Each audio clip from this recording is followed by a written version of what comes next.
We require a stripping tool, 2 pulley tools, a baiting needle, some crimping pliers, some braid scissors, some 0.6 crimps, some end trap hook link, some Corda boom stiff link.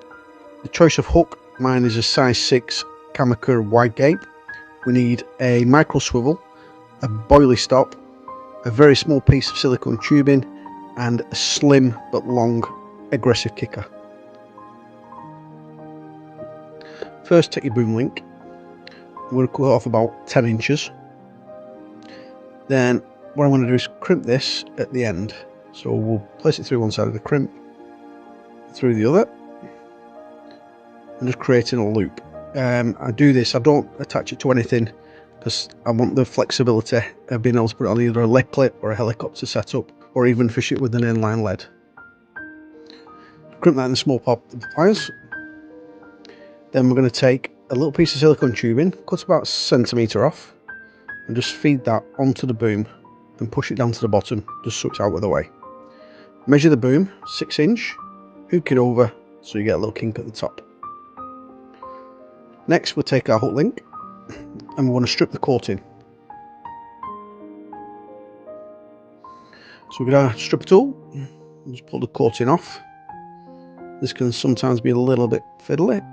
I sometimes find it helps when I use the pliers on one end, just to give it a pull. Here we go, there we go.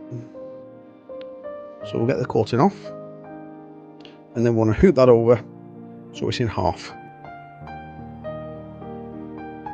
Just like that. Measure this to 3.5 centimetres, and then you want to put a kink in it so you know where that is. Now the next thing is to attach this to the boom using an all-bright knot. So you pass it over so it doubles up like that, and then we take the 2 tag ends of the braid and we're going to wind it round 4 times down the boom section. That's capturing the actual boom and the boom tag end. Then when you turn it back over, you've got a hoop. You want to pass the tag ends through the hoop, and the hoop is in the boom section.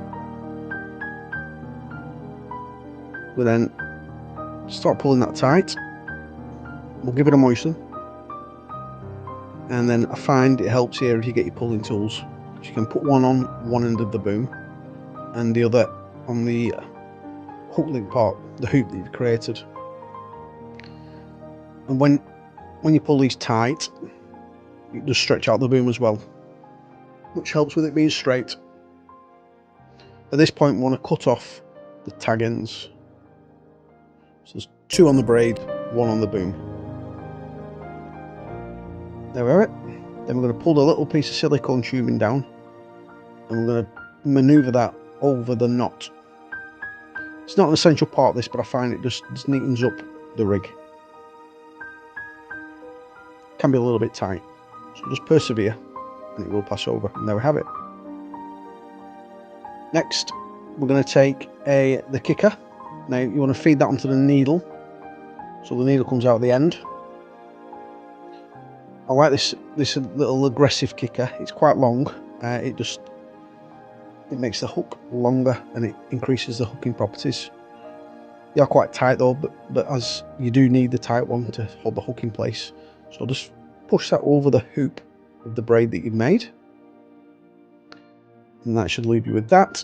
Then we want to attach our hook, so pass the hoop through the hook, and then you want to get the hoop and pass it over the hook, but be very careful not to snick the braid with the hook point, because it can damage the braid. This is a quick change hook. This can be changed and that boom can be used over and over again. Next we're going to put on the micro swivel, which is required obviously to attach the bait. Use a bit of baiting floss for that, and then we're going to use a little bait stop just on the point of the hook. Again, can be quite a little fiddly job, but just persevere. Just mind your fingers though, because these hooks are really sharp. Down it goes, I think. There we have it. And then once that's in place, you want it sort of just above where the barb is, and then push the kicker down over the hook, not too far, just over the eye of the hook. Give it a little pull, and there's our rig. all the best parts of a German rig and all the best parts of a Combi Multi Rig. You've got the boom section, you've got the braided section for the movement, you've got a quick change hook, you've got a lovely little bead for your boils to sit on. And as you can see here, it's so aggressive. I'm barely pulling that, and it's hooking every time. Is this the perfect carp rig? You decide. Why don't you try it and give it a go? Thanks for watching.